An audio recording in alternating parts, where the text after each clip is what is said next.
sack that fool. Hit him, hit him, hit him, hit him, hit him, hit him, hit him, hit him, hit him, hit him, hit him, hit him, hit him, hit him, hit him. Smash him up, watch that move. Went too swift, can't catch these dudes. Hit him, hit him, hit him, hit him, hit him, hit him, hit him, hit him, hit him, hit him, hit him, listen, listen, listen, hit him, listen. This Eagles talk, this talk Eagles. Philly bleed green, it's from your people. Fly, Eagles, fly. Let's beat the squad. Big Pat Shell and Dante the dark child. Drop the stats on them, drop the facts on them. Spur King, baby, let's get it on.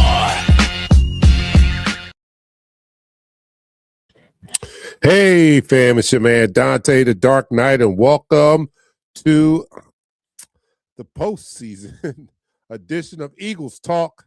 Our Philadelphia Eagles season is over, as we witnessed on Sunday, as we bowed out disgracefully against the San Francisco 49ers on Sunday afternoon. Very disappointing to most people, to most of us. It was disappointing because we were looking to make a run for a consecutive Super Bowl wins, and that was not to be after that disappointing loss against the San Francisco 49ers. And now we begin the process of righting the ship. Our offseason begins now.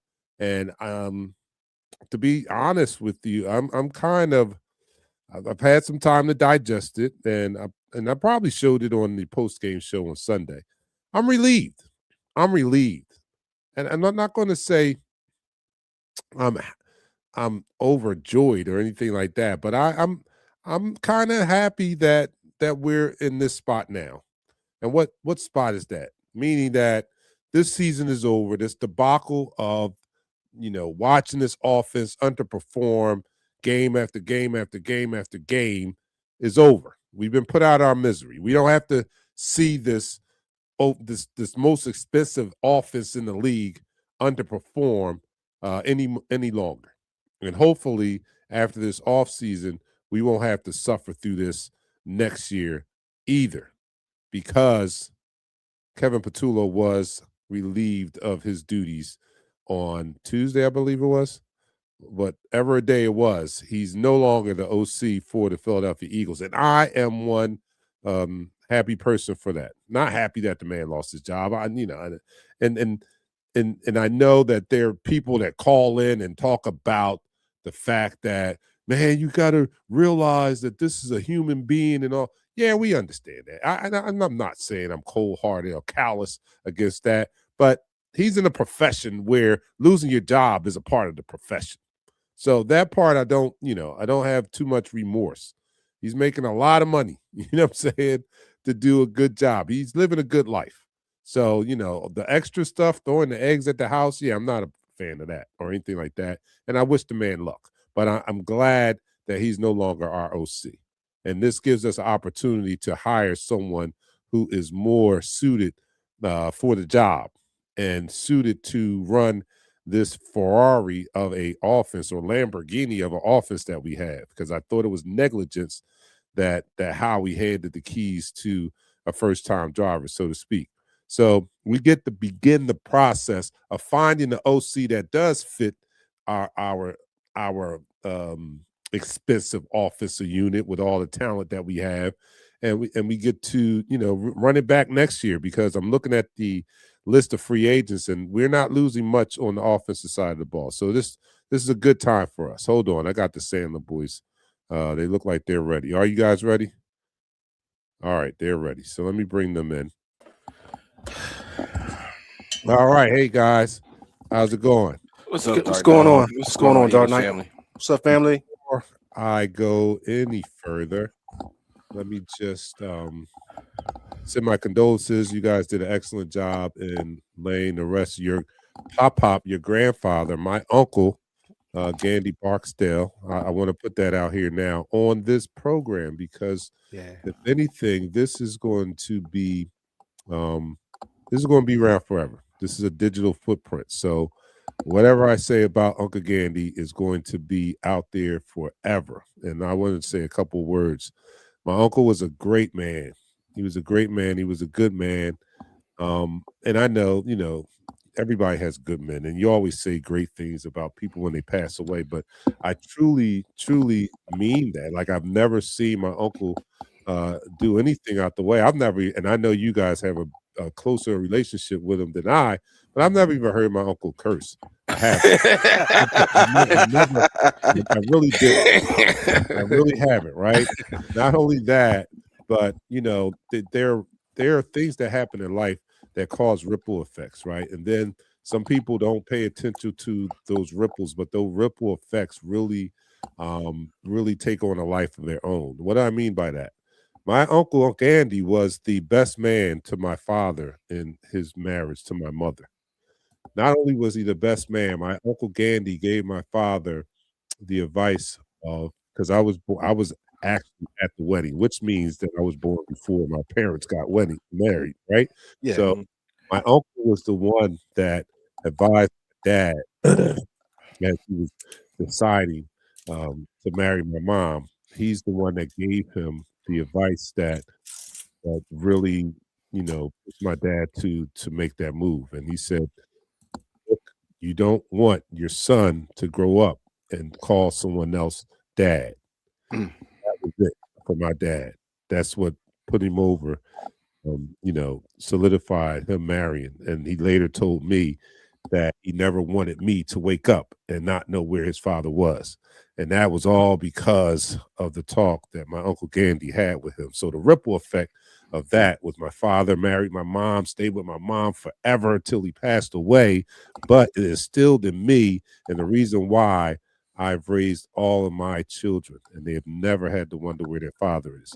Amen. The example of my father, and my father got that from my uncle, which is Uncle Gandhi. So I just want to say that condolences to you guys, condolences to our whole entire family. You guys did a great job. I watched it on YouTube. Couldn't make it because of the COVID, but I'm proud of you. Shell, but now that it's over, I can kind of joke you. Yo, I practiced that together. I practiced that, George. It's crazy. I practiced it 3 times the night before. I took ask Pat. I was early. I got up. I took a shower. I practiced it in the mirror before. I was like, I got this. And I got there and I did my little interlog and I looked down to read the speech and lost it. he lost it, and then he stopped in the middle. Was like, "Ooh, this was easier in the mirror." I didn't know y'all here. I didn't even know y'all heard that. Favorite all time. I didn't even know y'all heard that. Oh man, we walked up there. Oh my god! All right, so. Without further ado, let's get this first quarter started, man. You are watching Eagles Talk, the most unique Eagles coverage show around. That's by us Eagles fans and for us Eagles fans. And here on Eagles Talk, we like to talk about our favorite football team, that is the Philadelphia Eagles, and we do so in such a relaxed manner that we enjoy our favorite adult beverage in the form of shots. I am recovered. Well, maybe I'm still recovering, but I feel great. I feel way better than I did when the onset of COVID hit. But I am going to be sipping on some tea, as expected, as I continue to recover. But what are you guys doing over there? We're doing the Uncle Nearest from Kentucky. Uncle Nearest. Oh, my God. We probably should have brought that out early. we probably need to bring Uncle Nearest out like week 8. we might be doing something different now. But it's 93 proof. We good. All right, Uncle Nearest. You guys out there, let me know what you guys are doing in the chat room. But here we go. Let's do this. You got the soundboard, right? Give me 2 seconds. All right, okay. 2 seconds are up. I got it. All right, so here we go. To our Philadelphia Eagles, down the hatch. 3, 2, 1. You're now listening to the first quarter. All right, so as I said in the opening, our Philadelphia Eagles have been bounced disgracefully out of the playoffs. And 4 days later, I'm feeling a lot better because Patullo's gone, and we are beginning our search for a new OC. And let me just elaborate a little further on my thinking, man. And you guys, and I don't care what the hell you guys think. I don't care. This is my opinion. I don't care. But I was not, this offense was not good enough to win a championship. No. It was quite evident, right? Yeah. And I'd rather be put out of our misery as early as possible so that we can be in the running of getting a good OC rather than limp through the playoffs and maybe somehow make it to the Super Bowl, knowing that this is not the offensive coordinator for us, and then blow our opportunity to get a good offensive coordinator. You know what I mean? So I was happy that we got out early. We can start our search early, and we can right this ship, a lot better because we're not losing many pieces on our offensive side of the ball. This offensive Lamborghini is still going to have all of the parts that it had this year. Most of our free agents are defensive free agents, right? So the talent that we have on this offense is coming back. So I can't wait to see who the new hire is and what they do with this Ferrari or Lamborghini that we had that Kevin Patullo, first-time driver, didn't know how to handle. So I'm happy about that. So I'm happy that this search is beginning. It might seem weird, but that wasn't the offense that was going to win the championship. No. And I know we tried to convince ourselves, as we supposed to, because we're fans. We tried to convince ourselves that this was good enough, right? But it actually was not, man. When you get to the playoffs, and we, of all people, should know that when you get to the playoffs, you do, it's another level that you go. As good as we were the past 3 times we were in the Super Bowl, I mean, as good as our offense was each of those times, because we had good offenses each of the 3 times we went to the Super Bowl, right? We still had to turn it up another notch when the playoffs came, right? And our offense wasn't turned up in the regular season. It wasn't nothing to turn up. Wasn't nothing to turn up when the playoffs came, man. So I'm glad we got put out of misery. We're looking for a new OC, and we'll talk about that. But I want to get you guys' opinion on what happened on Sunday and how are you guys feeling now. Go ahead, Shell. All right, I just think it was a lack of communication. Playing arena ball, the time that you get to get a play in and get a play called is a lot less than what it is in the NFL. So you got to be real quick and just looking at how the time was coming. He was getting to the ball. He was getting to the ball with 6 seconds, with 4 seconds. That's not enough time to look over the defense and make a check. And everything was rushed. Like the offensive coordinator, to me, was ill prepared. And if you're ill prepared and you're leading men, your men are going to fail. And that's exactly what happened. You know what I mean? Like it shouldn't come down to, we talked about the catch. It should have came down to those catches. We should have been totally dominating the game from the beginning, so that wouldn't have even been necessary.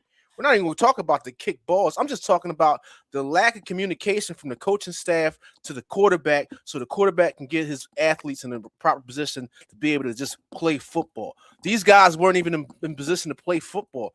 It was one play where the tackle, if you watch, the tackle went late, like the snap was wrong or something like that, and Hurts almost got sacked. Like it was terrible, man. It looked like a high school team. Not one I coach, but they look bad. Not one I coach. He makes sure he put it like not one I coach, but it looked like one. Yeah. So I was at the game. Mm-hmm. So my vantage point was much different from a lot of people's vantage point that were not there at the game. I saw a lot. And everybody that was actually, I was, that wind was cutting. You could not get drunk. That wind, you remember DarkKnight? Remember he's out there. Go ahead, go ahead. Listen, when we used to do it at the stadium, that wind was cutting out there. It didn't matter how many drinks we drunk. I don't know what y'all was drinking, but if you get a couple drinks, it wasn't working. It wasn't working this Sunday. Right. But from my vantage point, from what I saw out there, yes, there was this offense. Was the same offense we saw all season. There were a few different caveats that they threw out there, some nuances, some motions, some misdirection plays here and there. There were 2. They say AJ dropped 3 balls. He only dropped 1 ball. That was in the fourth quarter. It was a crucial ball, but he dropped it. But the other 2 drops, he literally was. the defender was doing this. The defender was doing this. No Diddy. And from the vantage point that we see, if I see it from where I was sitting at, what the hell is wrong with the refs? Right? I'm not blaming the loss on that. I'm not trying to come at AJ. You can Brown. blame the refs. You ain't No, gonna wait, get fined. let me finish, Shell. Okay. All right. I'm not trying to say that's the reason why we lost, but there were a lot of things that happened in that game. If you go back, it's questionable why that wasn't being called.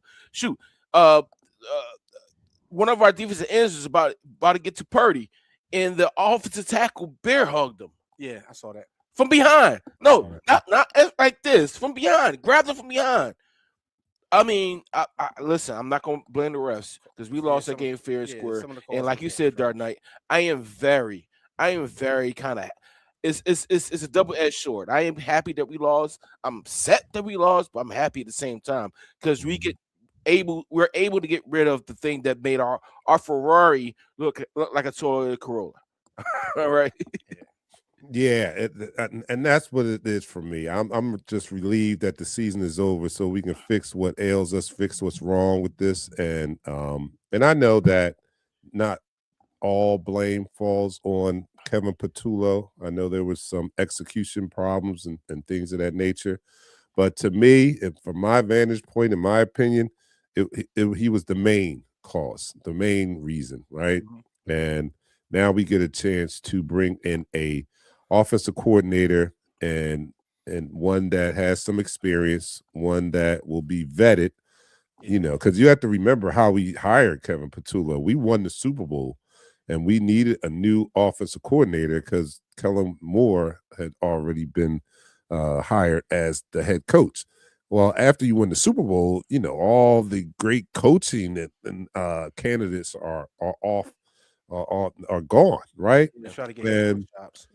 And on top of that, and we shot ourselves in the foot because I don't think we did a due diligence of vetting people. We just took someone that was already on the staff and promoted them. We probably could have found a better candidate, but we didn't take our time. And we dropped the ball on that. We didn't take our time. We kind of just, promoted from within. I don't know why, because we saw in 2022 with Brian Johnson that wasn't the move. So we should have never given Nick the opportunity to choose his own OC. But I know everybody's still feeling good after the champagne and all that. And it was like, you know what? You want to pick your OC, man? Go ahead, pick your OC. Everybody feeling good.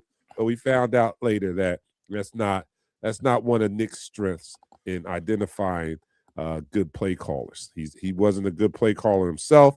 And now, after 2 failed attempts, we find out that he's not even a good judge of a good play caller. So that responsibility should not be his as we move forward. And I know he did a lot of talking in today's press conference, where it sounds like he's going to have a lot of input. And I would expect that he will have some input, but I hope it's not as much as what he was portraying in the press conference, because I don't trust his picking finger when it comes to an OC. So I hope that, Howie is, conducting that search and heading that search and the such. And I just can't wait to see who that candidate will be. But, going back over Sunday's game, man, heard a lot of talk about that last play, man. It was more. It was more bad of a call. It was. It was more in that game, DarkKnight. It was more than just that last play. I know, but that last play summed up our whole season as far as offensive play calling went. That one play call was a microcosm of the whole entire year and the problem we had with our OC. It was a horrible call against that coverage, number one. And I heard today that Saleh, the defensive coordinator for the 49ers, said that he recalled that may be something that they would go to from 3 years ago, meaning our offense has not evolved from 3 years ago to now, where we're calling the same plays. It's a microcosm of the whole entire year. We were stale, we were predictable, we were running elementary plays, and all of that was summed up in that one call on 4th and 11 at the end of that game, man. I totally agree with you. That one call really was a microcosm of our season. It really broke down what our season was. You run 3 fly routes. No, 4. He had 4 verts against 4 Yeah, quarters. 3 fly routes, and you run Dallas Goedert to a post, a skinny post at that. So it looked like four verts. 4 verts. It looked like 4 verts, but as Dallas Goedert is going towards the vert, he's coming towards the inside. So it was terrible. It was. Here's my thing. If you go back and watch the game, which I did, it was a lot of times they were in cover 1 or cover 0. As the offensive coordinator, if he would have got the ball, if he would have got the play call in time, hold on, he would have been able to check out of that and check some inside, because it was a lot of times you had Smitty running to the outside. You had AJ running outside. If you're playing cover 1 or cover 0, that means you have 1 safety over top in cover 1 and no safeties over top in cover 0s. That's for the people that don't understand football.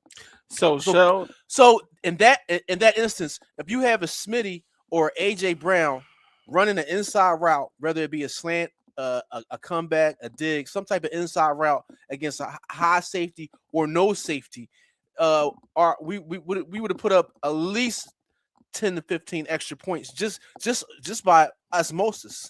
Sure, I'm gonna tell you what they ran. I'm gonna tell you exactly what their defense ran. They ran 4 quarters. That's what they ran. Literally, that's what that defense ran. Right. They ran 4 quarters. It was a lot of times. What do you do against 7 defenders when 4 receivers are running straight into that area? Where do you throw the ball at? You don't throw the ball anywhere because you cannot throw the ball in those. You can't be that predictable.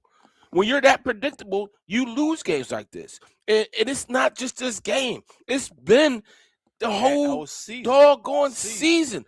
Everything's predictable. You talk about high school plays. You talk about college plays. You talk about I talked about not creating a flow. Listen, if you have emotion, there was no screenplays. If you do a motion and you set off a screenplay, set the screenplay up for another pass to be done over the middle. We didn't see no screens in the middle of the field. Nope. Last year we saw middle of the field screens to Dallas Goedert.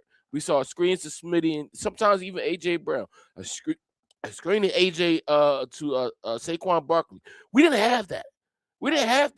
This offense looked so rudimentary that literally you don't have to get a high school coach. You could have got a little league football coach that understands a little bit of the game that could have offended what we just do at them. That team, that offense is terrible for what you have. DarkKnight said in the opening, you have a Ferrari, but yet you're driving it like you got a Prius, right? Yeah. You have a Ferrari, you have a Lamborghini, you have a Bugatti, but yet you have no gas. Like, what is it to say about Jalen Hurts, AJ Brown, Devontae Smith? They're not doing a damn job when the offensive coordinator is not scheming up plays or scheming up different concepts to generate a open play. Yeah, I agree.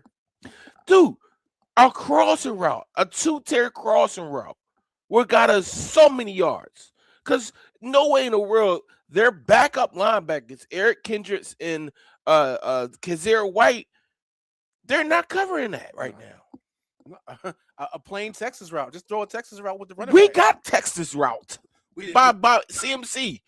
All right. Yeah, by CMC, we didn't do anything. We didn't put AJ Brown in the position. I mean, Saquon Barkley in the position where he can take advantage of those linebackers.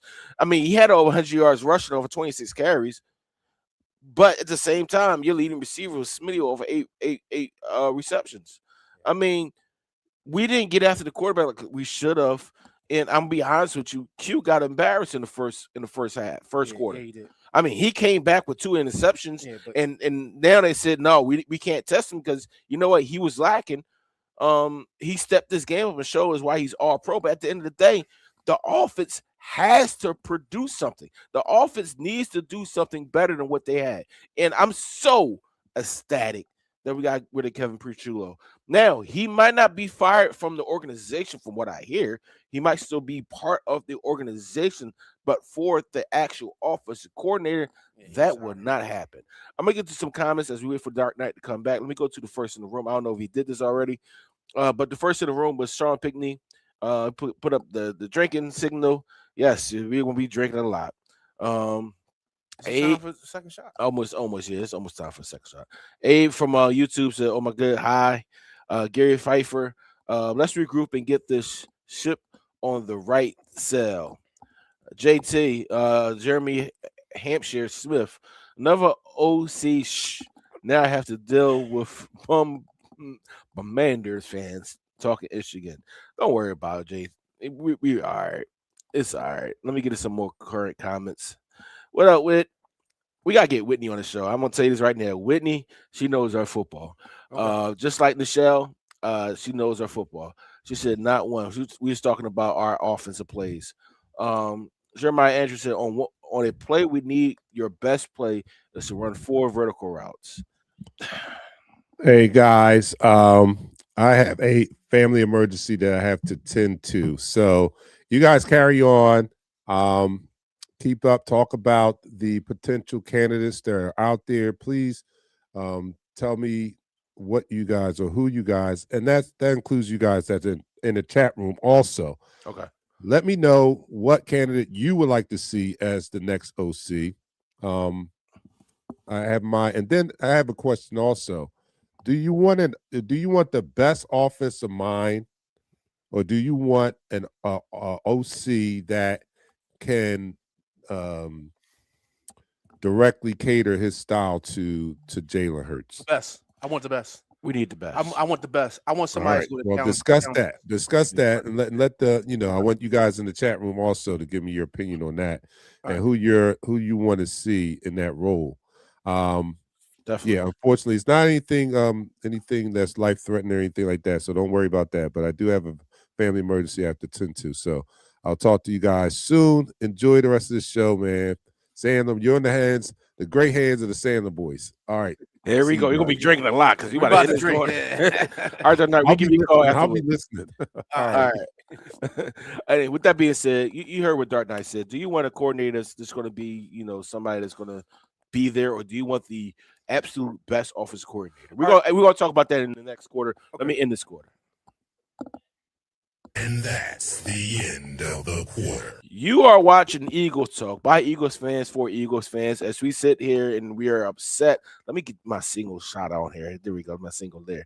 As we sit here and we are upset about the Philadelphia Eagles losing in a wild card to the San Francisco 49ers with a score of 19-23. But you know what? Out of the bad things, some good civil linings happened. We were able to fire the offensive coordinator. They ain't do for us all season. And actually now we're looking for a good offensive coordinator, some good players to come in, a good corner to come in. This is an opportunity for us to pick up the pieces and be better than what we were this year. So right now you are watching Eagles Talk by Eagles fans for Eagles fans. On Eagles Talk, we are very unique. We like to take our shots. As I swivel back to my brother, he has this shot in hand. So let me know what you're drinking out there. To our Philadelphia Eagles, as we search for a new offensive coordinator and some other key pieces. We'll talk about that in the fourth quarter. Down the hatch. 3, 2, 1. You're now listening to the second quarter. So, in a nutshell, I'm gonna say this, DarkKnight, and Michelle. I want a ingenious offensive coordinator. The one name that comes to my mind is the offensive coordinator that's up and coming, Charlie Weiss, Jr. from Ole Miss. Are you serious? College ranks. The college ranks. Are you serious? You want to know why? Why? Because he took an Ole Miss team, okay, that could never get over the hump. Okay, they could not beat most of those teams and got them into the Final Four. Got them to the Final Four. Okay.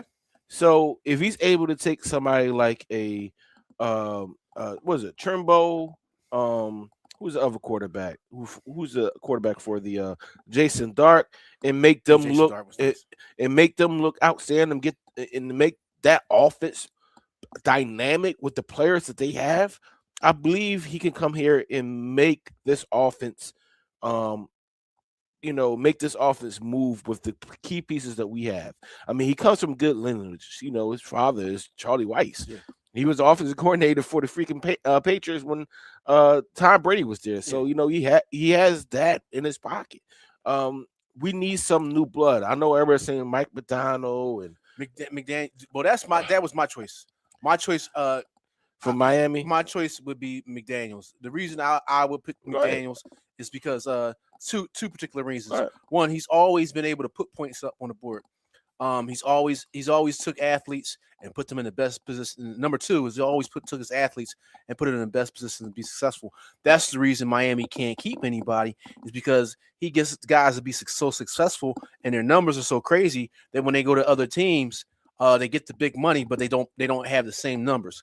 I would take somebody like him and put him in this position to be our OC, because also Miami hasn't had a real solid defense over the years. They had him. They could put points up, but they couldn't stop anybody from scoring also. So I would definitely like to have McDaniels as an offensive coordinator here with this top tier defense that the Philadelphia Eagles do have. So do you want your rebuttal that about Mike McDaniels? Because don't get me wrong, I like him. I think he's innovative. You don't like McDaniels? I like him. I think he's innovative. Okay. But the one thing that you fail to realize is What? that he hired Vic Fangio for his defense. Vic Fangio left that organization because he said, first of all, it was a lack of respect. He said the players didn't play for the coach, and the coach did not the players did not respect the coach. When you don't command those players as a coach, what do you have? What do you have? A melee. All right then. So that's why I'm kind of out on McDaniels. Don't get me wrong. If we actually, you got to remember when he got hired down there too, he's pretty young for a coach, man. But at the end of the day, if not too far removed from a lot of these players, they transition to become a coach. They wait a good 5 to 8 years. He had a lot of players that was he was coaching that's older than him. But at the end of the day, you're an offensive coordinator. All right, you're an offensive coordinator. You need to command grown men to do what you need them to do to ensure that they have a successful game, right? Therefore, hold on, Shell. Let me get this. Let me say this. Okay. If you cannot command those Miami Dolphin players, right? You had Tua. You had the fastest wide receiver duo. Yeah, Cheetah. You had the fastest wide receiver duo in the NFL, period. Yeah. You had a running back that was the fastest running back in the NFL in the 8 chain. Come on. You put up 70 points against the Denver Broncos, and the next week you lose by 30. Like, I understand it's a defense thing, but Vic Fangio was the defensive coordinator. But yet you failed to put up the necessary points to keep the game competitive. Now, I'm not going to be out if they sign him, if he comes here. I'd be happy. I'd be okay, cool. But again, I need somebody like Charlie Weiss Jr. or Cliff Kingsbury. I'm going to say something to you Uncle Rick said to me today. Leadership is a direct conflict of basically having experience. You can't be a good leader unless you have experience. That's basically what he said. So in saying that, he didn't have the experience coming in. He had the knowledge of the game. He's very when it comes to being an office coordinator, he's very astute in putting players in positions to be successful. But like I say, he didn't have experience. I think now he's got a little dirt on his hands. No. You know what I mean? I think bringing him in now would be beneficial for us. Not with the personality of Jalen Hurts, AJ Brown, and Saquon Barkley right now. I'm gonna be honest with you. He might have to drink a little more vinegar, but I think he could do it, man. No, listen, that's not happening. Like I need somebody like that's innovative, like a Charlie Weiss Jr. All right? I know he's coming from the high school ranks, and you're like, oh no, because college ranks. College ranks, yeah. But yeah, he made that Ole Miss offense something that was Yeah, I fair. mean, I seen it. I Right? was saying I was of Miami doesn't cheat on that last play, and when he's the guy, you're holding the guy on a fly route for 13 yards, and the ref don't call it. I'm sorry. Anyway, we're gonna get to some I had other guys. had a Like little bet on like the game. I had a bet on I the saw some names out there. Nathan Stillhouse. He's the current Rams passing game coordinator. He used to be the offensive coordinator for Iowa State. Zach Robinson. I think he is OC, was OC for the Falcons, if I'm not mistaken. There's a lot of people out there, but I already want him to do. I see Patero put Brian Leftwich. Listen, You know what? hold on. I like Brian Leftwich, man. What has Brian Leftwich done? What you mean? Give me his resume. If you like him, Wasn't he in Tampa? give me his Who was in Tampa with Brian Leftwich? I'm asking you a question. Who was it? What Brady was there? Brady was the offensive coordinator. Brady was not the offensive coordinator. He's the quarterback. Brady had 25 years in the league at that time. You think he was taking Brian Leftwich play calls and actually utilizing what he was telling him to do? Hell no. All right, no former Giants, and that's including Brian Daboll. No, heck no. All right, no, and Eric better. We don't want no former Eric Giants. Bieniemy, no. Unfortunately, Jeremiah Andrews, no. Eric Bieniemy. Okay, I don't want to see him. I don't want to see Brian Daboll. Listen, I just want somebody that has an innovative mind that can say, you know what, with this roster, we should be doing this. Why are we doing this? Why are we not running RPOs like we were before? You have a quarterback that's a triple threat. I hate the fact that they do one back set and he's off center. The back's off center, and you're not pulling a guard or a tackle. You're having him just run to the line as a running back. That's terrible. That's the offensive call. Let me go to another comment by Eddie. Eddie said, "What's up, Eddie? I want NFL experienced coach, no ambitious young guy, proven guy that can be here for a year, Pat. How many more coaches you want to leave? Listen, that's going to happen. Unfortunately, Eddie, the more successful you become in this organization, the more times you get ripped out of this organization, and you are ambitious. And unfortunately, there are no old souls that say, you know what, I just want to be a coordinator. I said that to Kellen Moore last year. That's our coordinator. Kellen Moore should say, you know what, instead of trying to be a head coach, and I'm going to be fired in 2 years, right, because he's on the way to being fired, right, I could make a staple as an offensive coordinator and be one of the greatest offensive minds ever. Or I could be a washed up head coach, and next thing you know, I'm gonna be a passing game coordinator. Like, let's make it make sense sometimes. What about Frank White? No. You don't want to bring him back? No. He won us a chip. No. Okay. Ask the people. Stop hitting the freaking ask the people. No Frank Wright, no Wright. Doug Peterson. We need innovative minds. Okay, I would not bring Doug Peterson back. Frank Wright. We need it. What has Frank Wright done? What you mean? He won us a chip. He won us a chip in 2017. What has he done since then? He got fired as the head coach of the Colts. Yeah. He went to some. I can't remember what other team he went to. He was offensive coordinator, and he got fired there. That doesn't work. All right. I got you. No, we're not going back. Listen, at one time we had an opportunity before we got Brian Johnson. Maybe we had the opportunity to get Frank Wright, but that's not happening. Let me get to some more comments. Brad Mitchell Jr. said, Pat, are they stuffing Nick into the closet? Teams usually don't give full autonomy. I don't. I listen. They might be something in the closet. Eddie, Frank White might be the Eagles' top pick, no joke. But scheme is a bit recycled. It is recycled. Yeah. But I'm gonna be honest with you. I'm off Frank White. I don't want a scapegoat offensive coordinator. Why do you call him a scapegoat? Because he's going to be a scapegoat offensive coordinator. Because you're going to get your head coach fired. You're going to get Nick Sirianni fired. Gotcha. All right. Then what else is out there as head coaches right now? We gonna get Mike Tomlin? Anyway, he's gonna wind up in Atlanta. He's not going to land. He's Wakanda going to forever. Talk about Clay and Parker interviewing one for. Oh goodness, I don't want to talk about that. They are interviewing for the Dallas. I think defensive coordinator position. Yeah. Clay is our defensive backs coach. Parker is our defensive line coach. I like him, man. I like him. I think he can be a nice eventually a nice D coordinator in the NFL. Yeah. But let me end this quarter so we can get to another shot. Shell, start pouring the shots. I got you because you're making me go get upset. This is sad right now. It is sad, Patero. All right, you are watching the Eagles talk. Let me end this quarter real quick. And that's the end of it's the quarter. By Eagles fans for Eagles fans. Here at Eagles Talk, we like to do our thing, talk about our favorite football team, and drink.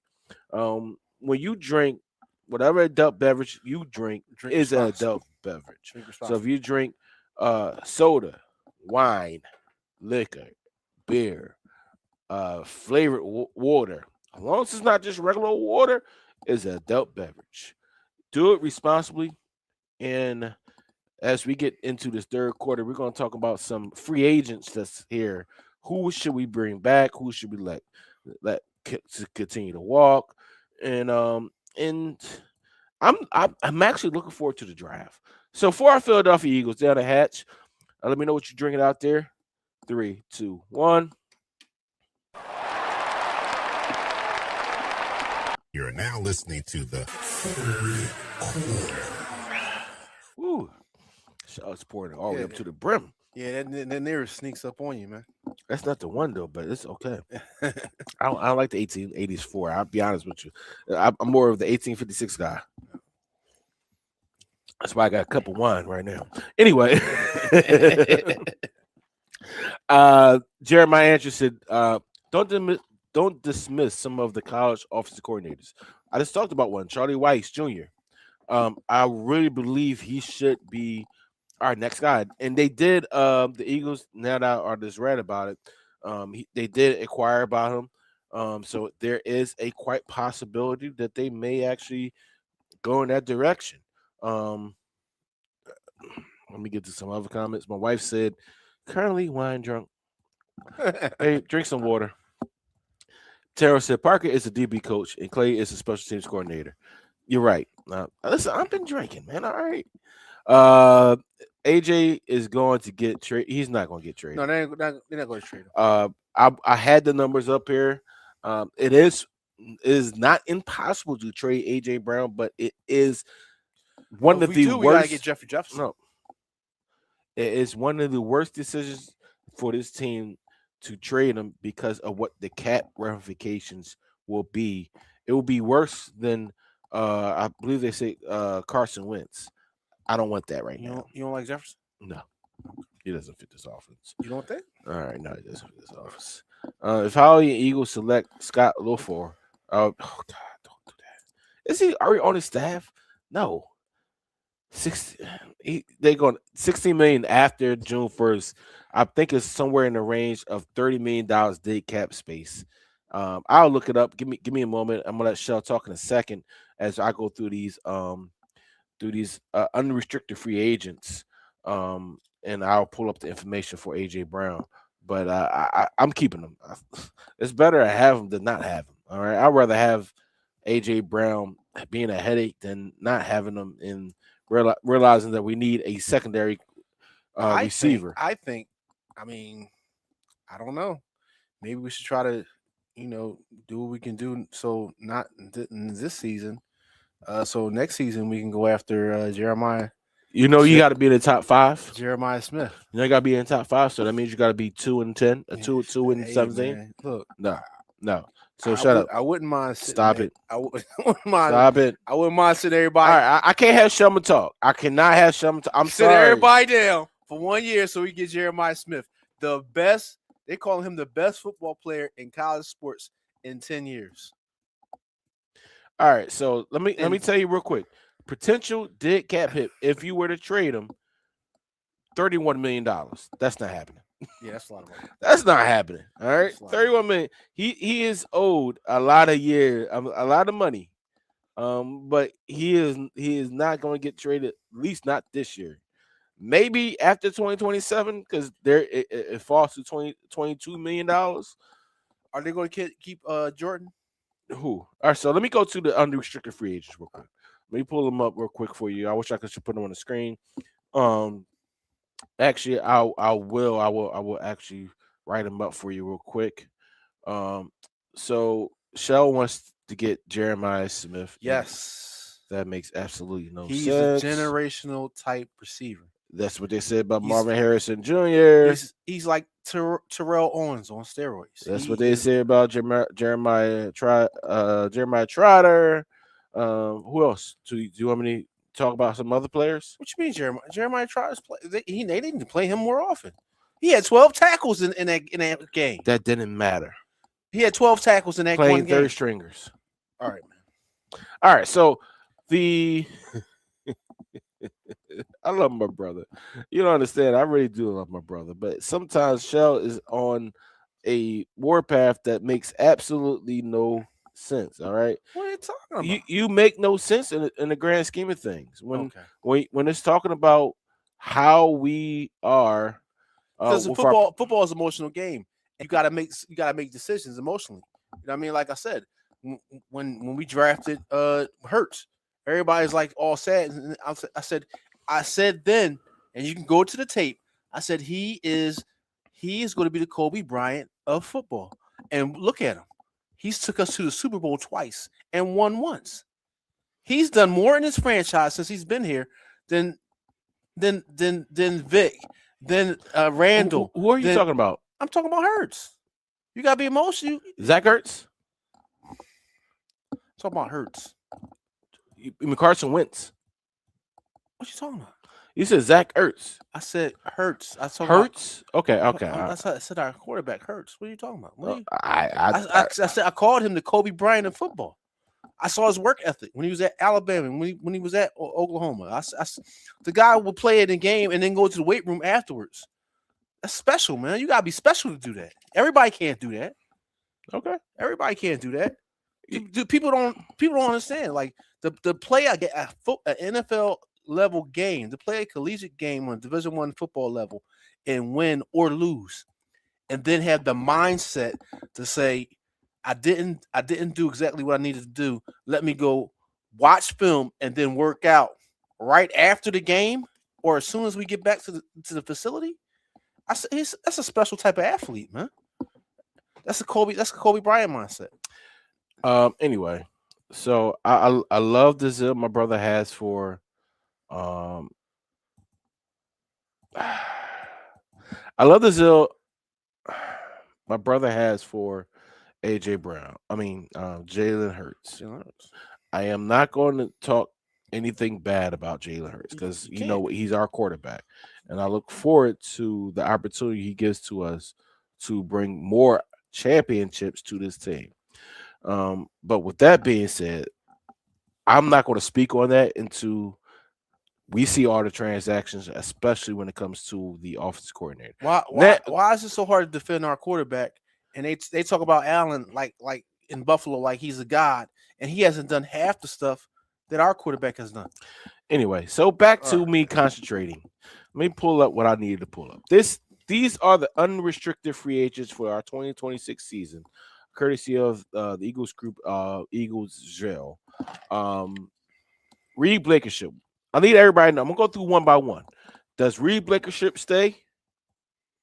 I don't think so. All I need is a simple yes or no. No. Who replaces Reed Blankenship? I draft. So you'll draft another rookie. Yep. You already have a rookie there. Makuba. Makuba will start, and then somebody He got injured. He's on IR. All right, I put Sidney in there. Sidney sucks. Sidney does not suck. He sucks. He does not suck. Does Sidney Brown suck as a safety Eagles family? Let me know right now. I don't think he sucks. He makes plays. Sidney Fields said yes. So Sidney Brown is a special teams player. Just like Keely Ringo, they're special teams players. Kenny Ringo was You a don't special put them on the defense and tell them to be starters. All right. So no, stop it. So Reed Blankenship, I would say yes. N'Kobe Dean, You keep him. absolutely yes. Yeah, you keep Yes. You keep no. Look, Rachel said Brown sucks. Let me put that. Let me put that on the screen so you can see that. You see that? She said Brown sucks. All right. Oh no, we go to the Pantero. He said Cindy Brown sucks. Oh, Come on, man. and he said yes. All right. So N'Kobe Dean, what do y'all think? Yes or no for N'Kobe Dean? I believe he stays. Yeah, he stays. I believe he's a linchpin for this defense. Him and Zach Bond working together in his defense makes it go. When he's healthy, he needs to stay healthy. That's the one trait that he needs to do. I always see that I can actually see him come back on 1 year deal, a prove-it deal, in order for him to get a more lucrative contract. Jalen Phillips, absolutely. The reason I say absolutely for Jalen Phillips is that he has the ability to be a double-digit sack guy. He has that ability. Gotcha. And that now that you're losing Brandon Graham, because that's the next person on the list. I think Graham stays, man. Brandon Graham retired and came back. I think he stays. He's a restricted free agent. They're not gonna bring him back. You don't think so? No. I think they keep him. No. So I think Jalen Phillips will come back. So all three guys right there, Reed Blankenship, N'Kobe Dean, and Jalen Phillips, they stay. Aziz Ojulari, gone. Brandon Graham, back in retirement. I love Brandon Graham, but BG back in retirement. He was balling. Joshua Uche, gone. Obed, I can't say his name because I've been drinking too much. Gone. All right, now we're going to the offensive side of the ball, right? So only 3 people right now from our unrestricted free agents, I think should stay here. Dallas Goedert. I think we should keep Dallas Goedert. Yeah, I would keep Dallas. He's one of the best blocking tight ends and actually touchdown catchers in the NFL at tight end. I like that. When healthy, he's the top. He's the top 5. He's the top 5. I like Dallas Goedert. I know probably people will say, "Go on, we need to get somebody." I see Patullo say, "Go on." But you know what? I think he does stay. I think he does get Philadelphia actually a discount. Grant Katera, he cannot block. He's gone. Kalen Ganderson, he might be brought back on a low deal. But if not, he's gone. Jahan Dotson, unfortunately, I like Dotson. He's gone. Like AJ Dotson. Dillon, gone. Fred Johnson, he'll be back. He'll be back. He'd definitely be back. So Fred Johnson would definitely be back because he's a viable backup, and with more time under Stoutland University, I think he can actually replace Lane Johnson because I think Lane Johnson has 1 more year left. Yeah, all right. Lane can't. Listen, he should have been out there. I don't care. Listen, my foot's coming off. So I played in the championship game with a sprained MCL. I know. All right. I came back and at played corner. I played a playoff game after getting shot. Oh, that's a different story. Okay. All right, so Brett Tooth gone, Matt Pryor gone, Sam Howell gone, Brayton Mann. I think he stays. I think Brayton Mann stays. I think he's going to be one of the guys that stays for our offense, or special teams because he's been a pretty doggone punter since we got him. So those were 6 guys that we keep from unrestricted free agents. Reed, N'Kobe, Jalen Phillips, Jordan Davis, Dallas Goedert, Fred Johnson, and Brayton Mann. That's 6. That's 6 guys that we keep. That's it. Yeah, that's it. Because I love this comment. I'm gonna take this down right now. I love this comment that I see right here. We have Johnny Wilson coming back next year. He's a 6'7" wide receiver. Yeah, that last year, not necessary for his catching, but his blocking. His blocking effort was second to none. That would actually probably made our offense more dangerous than what it really was because he was able to block much better than Jahan Dotson and even AJ Brown. All right. Jake Elliott, Yeah, I'm actually I'm in agreement with this because we lost how many games this year, show? 6 games. 6 during the season, 1 during the postseason, Yeah, right? 7 games. Do you know how many games that Jake Elliott cost us by missing at least an extra point of a field goal? 5 games. 7. All 7. Every single game that we I lost thought- this year, I thought it was 5. every single game that we lost during the regular season, Jake Elliott missed either an extra point or a field goal that would actually got us into the game or close to winning the game at the end of the game. Did you know that? I didn't know that. Yeah. I said 5 because I know one game we got our doors blown off. No, it's time for him to go. Just like David Akers. David Akers, we knew after a certain time it was time for David Akers to go. Same thing with Jake Elliott. It's time for Jake to go. All right, Jake is definitely gone. Let me get some more comments. Burnett is who the heck is Burnett? Let me know who the heck that is. Did I miss somebody? Hold up, Burnett. I don't know who that is. Let me know his first name. Carter gone. Who's Carter? They're not going. Oh, Gary Carter. Yeah, he's gone. He can't block. Goes that dude besides you. Watch games. What? Oh man, what's up, Susan? She said, need Kelsey back. Period. Kelsey's not in that shape. Yeah.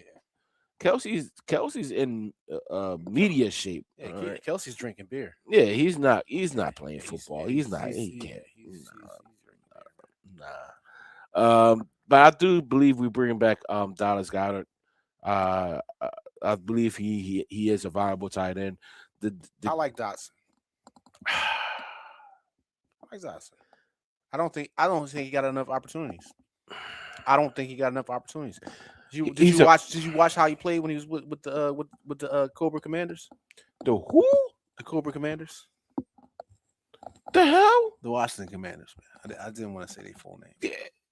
Yeah, he sucked in. That's why they traded him for him. He did not suck. Dude, listen, I love Jahan because he's a Penn State guy, but Darius Cooper. That's why I like him. Darius Cooper is a better option because he blocks. Okay. There we go. Jacoby and Bennett. Yeah. Oh yeah, the Jacoby and Bennett. I was like, Bennett. Who the heck is Bennett? Yeah, he's going. Listen, he's going. What's the other cornerback? Michael Carter. Yeah, he's going. All those guys going.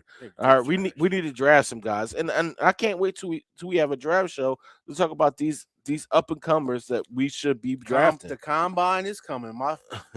In NFL Christmas. Darius Cooper, yes, he's a much better slot receiver.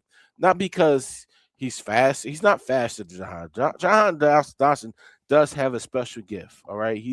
When he's put on one-on-one, he can go up and get the ball. He can be dynamic at any given time. But you need a wide receiver that can do more, especially when you're a third wide receiver. You gotta be able to do more in terms of blocking. And be able to do other things. You got to be that type of receiver. I said Susan, she want McCaffrey.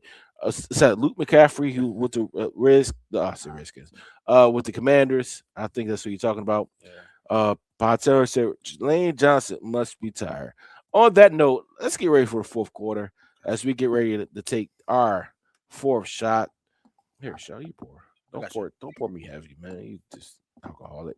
You don't want a whole shot? And sure, that's the end of you are watching Eagles Talk by Eagles fans for Eagles fans. You are with the Sandlin brothers. How about that? DarkKnight had to go off air for a moment. He had to take care of family situation.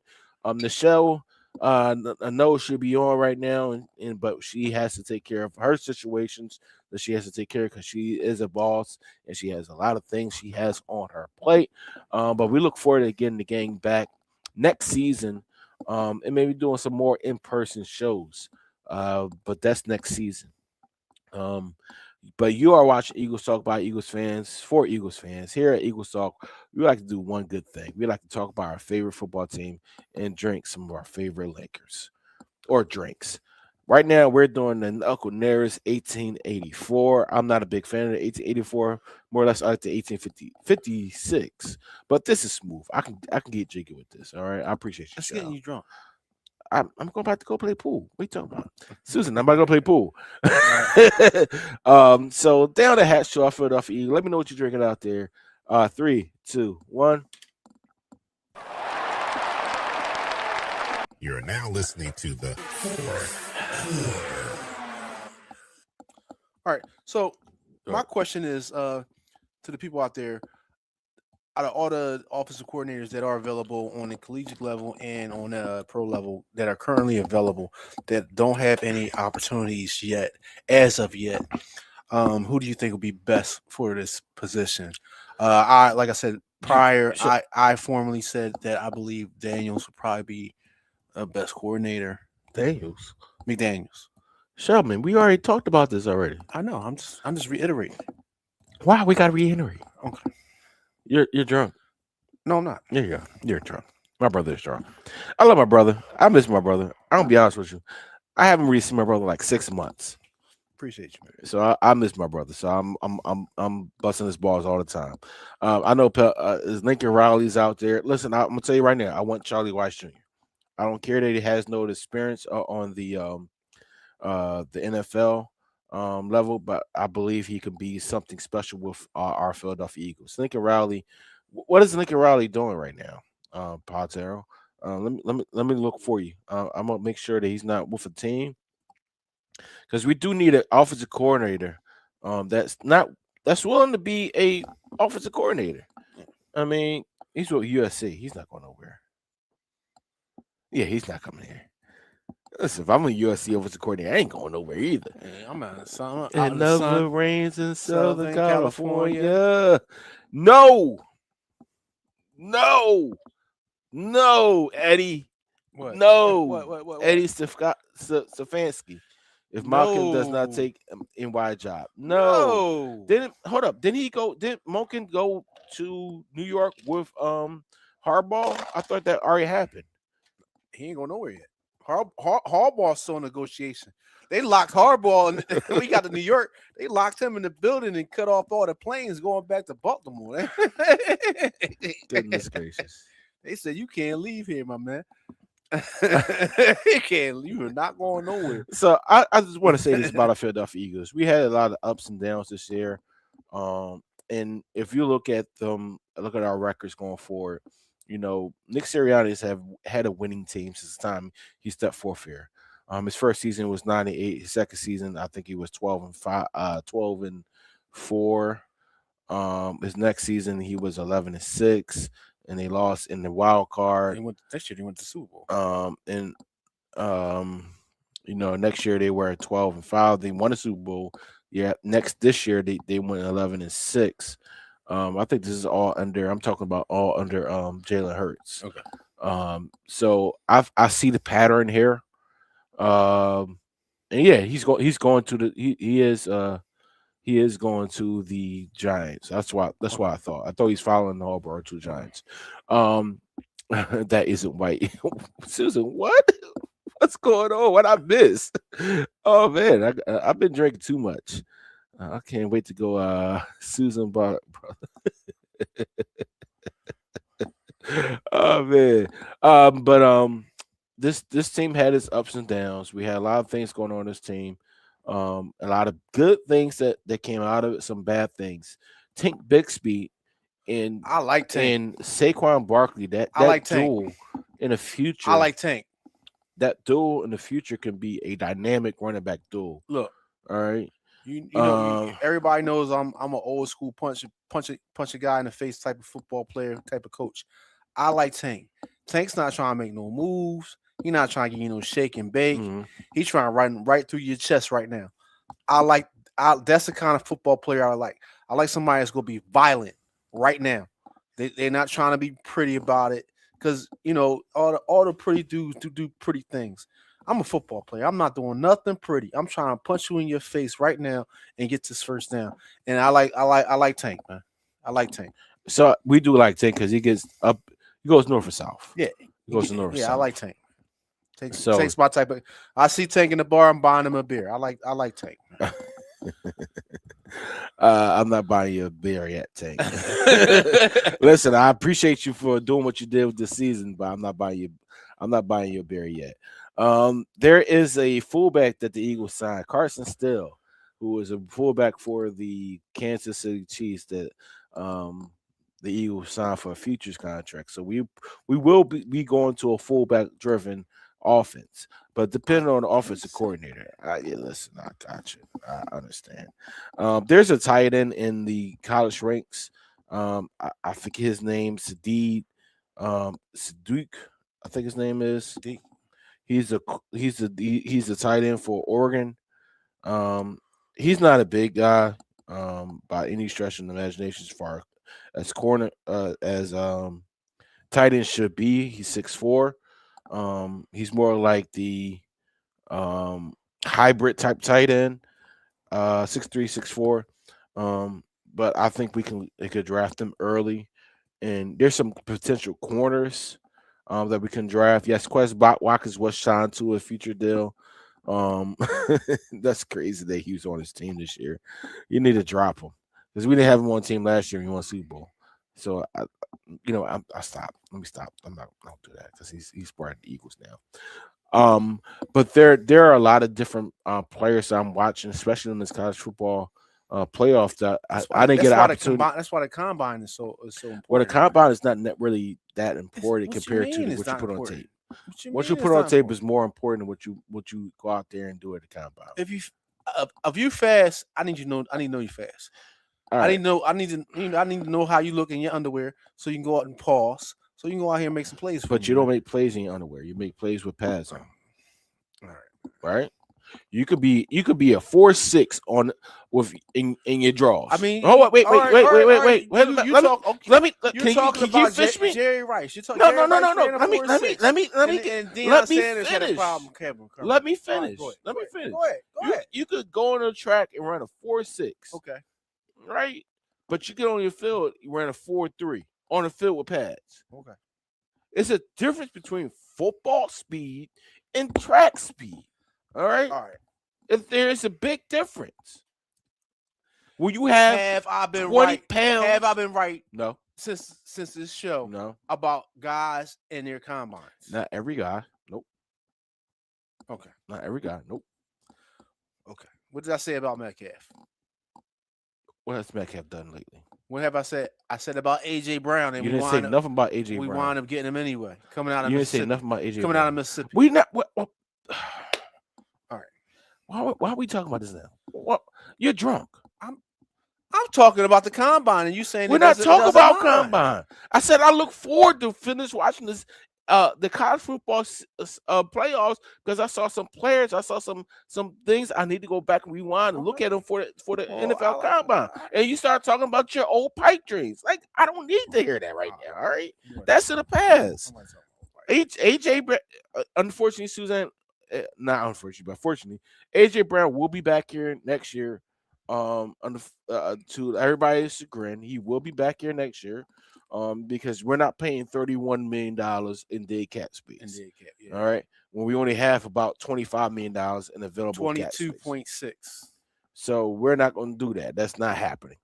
But anyway, back to the question at hand is that the draft, yes, it's coming. But there are players I need to go back and look at because I didn't know about their ability, their what they can do on that side of the ball. Okay. Right. So there are corners that were locked down corners that got exposed in the college football season, a college playoff season. Right. They're supposed to be locked down corners. It happens every year. Like your boy from Ohio State. Right. Yeah. He was a lockdown corner. He got exposed by Dante Smith. Yeah, he did. All right. This happens, and we need to go back and review this. And Patullo, I agree with you. We need to get Max Crosby. We need a dominant defensive end. Jalen Hurts, he had 6.5 sacks, 3 interceptions. He led both the defense in those categories. We can't have that moving next year. All right. Our defense was top notch in the second half of the year. We need them top notch from the beginning to end. And the good thing, and I want to say this, I want to end on this note. The good thing about losing early in the playoffs is that now these injured players, that didn't get the proper opportunity to rehab because of our short offseason of winning Super Bowl last They year. can take time to recover. They get time to recover. They get time to get healthy. Yeah. They get time to get back to what needs to be done for a better season in 2026. And I see that happening. I see that happen. And it all hinges on the proper pick at offensive coordinator. So Howie Roseman, it is on you. All right. I know you're going to have Jeffrey Lurie there. You're on the clock. I know you're going to have Nick Sirianni in your ear. It's on you, Howie. You're on the clock. I need you to pick the proper offensive coordinator. So, Susan, as much as I want to say I agree with you on this, yes, there was a time where I would say, you know what, get rid of A.J. Brown. Bad. $31 million, I am not getting rid of A.J. Brown. I cannot. It's not happening. All right. He missed that pass in the fourth quarter, and we were always devastated. We were all devastated. But the other two passes that we supposedly say he dropped, he was being held profusely, ugly, terribly, that did not get called. That after the game, the refs put out a report that said these calls should have been called. That makes us no never mind, because that doesn't help us out. But at the end of the day, these players need to be better in 2026. Their attitude needs to be better. Their body language needs to be better. All right. 2026 is a year of prosperity, of growth, and another Super Bowl championship team. And we need to do that. All right. Because right now, if we sit AJ Brown and get rid of him, and you got Smitty as your number one receiver, you don't have no other receivers. No. So therefore, you back in the Donovan McNabb area when we was looking for a number one receiver. And I love Smitty, but trust and believe, if Smitty is our only wide receiver, it's a wrap. And you looking at Johnny Wilson as another receiver, we're not throwing the ball. And we're looking at another 9-man in the box. Let's get some more comments real quick. In Howie, I trust Noah Smith and draft picks for Max Crosby. I think it's going to cost less than that. I'll be honest with you. I think the Raiders are done with Max Crosby.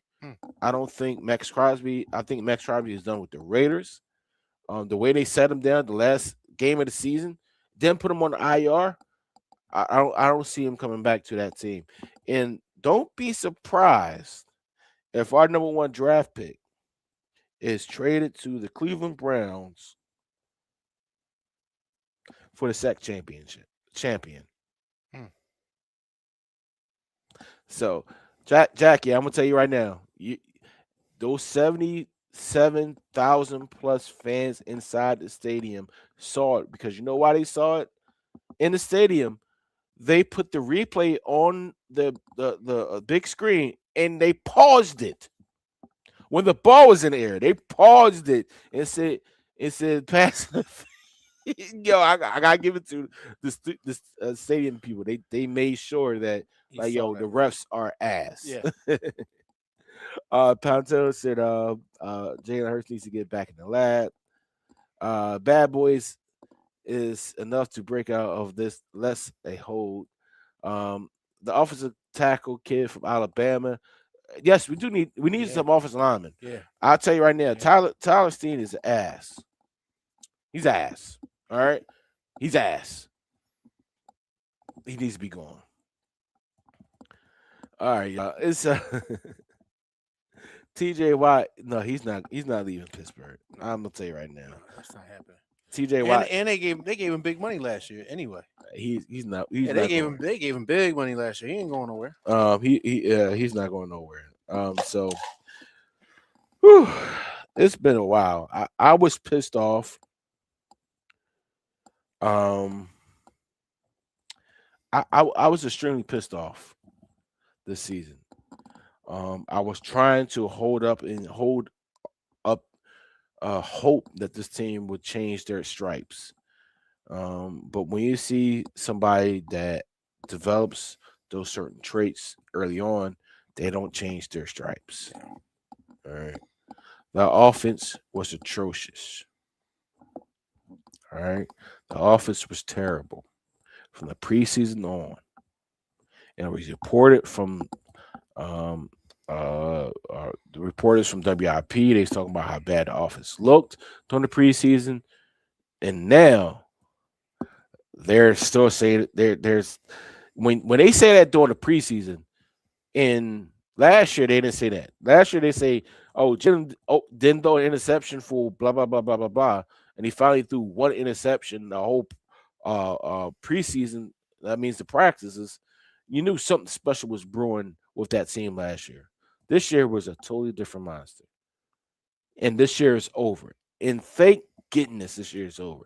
We get to look forward to what 2026 brings for this Philadelphia Eagles team as we get ready to gear up for offensive coordinator search, sign some free agents, and some drafts.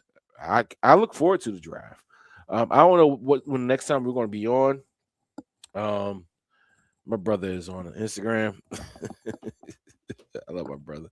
I don't know what next time we'll be on. We might take a little break. But continue to watch the NFL season. I don't have no picks right now. Pre-Super Bowl show? Right before the Super Bowl? Nah, it's not the Eagles. I'm doing pre-show. It's not the Eagles. All right. So re-signed Becton. Yeah. Listen, all of our free agents that left last year didn't contribute to our team being successful. Even Josh Sweat, who had a very good season for the Arizona Cardinals, over 10 sacks for the season, double-digit sacks for the season. His team was still bounced, was still trash. Mekhi Becton was benched. That's crazy. Darius Slay was released, and he was claimed by the Buffalo Bills. And refused to play with them. They still own his rights. CJ was bounced from two teams last year. Two teams. He went from the Texans to the Chicago Bears. And goodness gracious, I don't know what's with CJ, but something with him, he whatever team he goes to, they play good. They do. We do need a safety, unfortunately, but we need a cornerback, a second cornerback. More do we need a safety, because Cooper DeJean playing that Joker role as the nickel corner. He's been doing good, man. You know, that's why he's all pro. Yeah. Need some what Susan's drinking. Great show, fellas. We appreciate it. And we'll be bringing you back next season. No worries. But no holdouts. Yeah, that part. He won't be here. He'd be in Houston. I'll be. We'll see. Flying. I told you get a computer. We got you hooked up. Flying. I had no problem flying in. I'm all over the country. All right. So revamp offensive line, Sharif. Let me get that. Revamp O line. Give contracts to Coop and Q now. Solidify the front four. You have another 2 years for Coop. I think next year. For Q, you can hold off. He got 3 years. He's on his rookie deal. They're going to stay here together, man. It's Crockett and Tubbs, man. Susan said, "Remember Jackson, Deshaun Jackson? Are we serious?" She said she does. I still have my Westbrook jersey in the closet. Unfortunately, I love those teams, but they didn't win nothing. Yeah, Brian Westbrook. Donovan McNabb, Jeremiah Trotter, even Terrell Owens, all those teams, they didn't win jack nothing. No. All right, we're coming off the Super Bowl championship with the guys that we have, and they weren't satisfied because they feel as though they can win back to back to back to back. And don't be surprised if next year they're back on track, depending on the offensive coordinator. McDaniels. So if this is the last show, I'm going into football with y'all till next season. Jackie, I don't think mix that up. McNabb was our best quarterback, actually, believe it or not, in our franchise. Numbers wise. I don't think we're going to have. I think we will have another show I'll be honest with you. I think we're having another show. I got to talk to our DarkKnight and Nichelle and see what the schedule looks like. We might have another show, depending on, especially if we get breaking news about offensive coordinator or who we're resigning in the free agency. We definitely have a couple shows prior to then. But, I love this post. Jalen Hurts should be one who picked the next offensive coordinator. He should not be the one that picks the offensive coordinator, but he should be there. He would be involved. He should be involved. He should definitely be involved with that process. He should definitely be involved. I say sign them now because before they are already all pros. Another great season means more funds will be demanded. Just looking. So Sharif, I got to be honest with you. This is their second season. When you are, I got to end the show in a minute. When you are a top round draft pick, you get 5 years. You get 4 years automatic. You get the 5th year as an extension. I mean, as a option. That's the option. So you basically sign for 5 years as a first round draft pick. Then that 5th year is the club option. Now, during that 4th year of the team saying, "Oh, you're all pro," blah blah, they can go ahead and extend you and say, "Forget all that." Or a lot of teams. That's what Howie does. Howie likes to give it to you early, so you don't have to pay it later. Yeah. So what a lot of teams like to do, they like to say, "No, forget that. We can still build more for our team and exercise that 5th year option." So Coop and Quentin. They're gonna have 5-year option, so we're gonna be at least 3 years, at least the next 2 years. Yeah, they're gonna be here. They're definitely gonna get paid early. Are we taking one for the road or what are we doing? I'm done. I've been drinking wine. Okay, all right, all right, man. Appreciate you, man. We love you. Good to be here. Good to be here, my brother. I hate the circumstances, you know what I mean, but it's been good to be here in Philadelphia, born and raised. On the playground where we spend most of our days. Well, you didn't play basketball, so I don't know. Yeah, I played football. Yeah, you didn't play football good either. Whatever. I'm joking. My brother was a good football player. He was actually a great football player. I followed his footsteps. So the reason I played football was because of Shell. Appreciate you. If he didn't play football, I would play baseball. Truthfully. I appreciate you, man. So I was a much better baseball player. I never knew it. Heck yeah. I was an MVP place. That's crazy. So to our Eagles fans out there, Eagles Talk family, we appreciate y'all. Listen, keep it up for our Philadelphia Eagles. Keep the eye out for our show. We'll probably be on once we get an offensive coordinator and some sign some unrestricted free agents. We'll probably do that show. We'll definitely be on before the draft, and we'll be on during the draft so we can go over our draft and after our draft. I might be on with you then. We appreciate that. We appreciate that. All right, we keep that white boy. She's crazy. What is it? You got some corn liquor, Susan? Yo, Coop ain't going nowhere. He ain't going nowhere for the next 3 years. He ain't going nowhere. So we appreciate y'all for tuning in to Eagles Talk. The number one Eagles Talk group on Facebook. It's for Eagles fans. By Eagles fans. And here we do a lot of things uniquely. Shout out to DarkKnight. Shout out to Nichelle. We are the Drink Traps on Facebook. And it's just fine. Susan, what you been drinking? Oh, man. I need what you've been drinking, Susan. But we appreciate y'all. Shout out to DarkKnight. He can't be here, had a family emergency, so he had to be off. Shout out to Nichelle. I know she's busy. She stays busy in the area of Camden.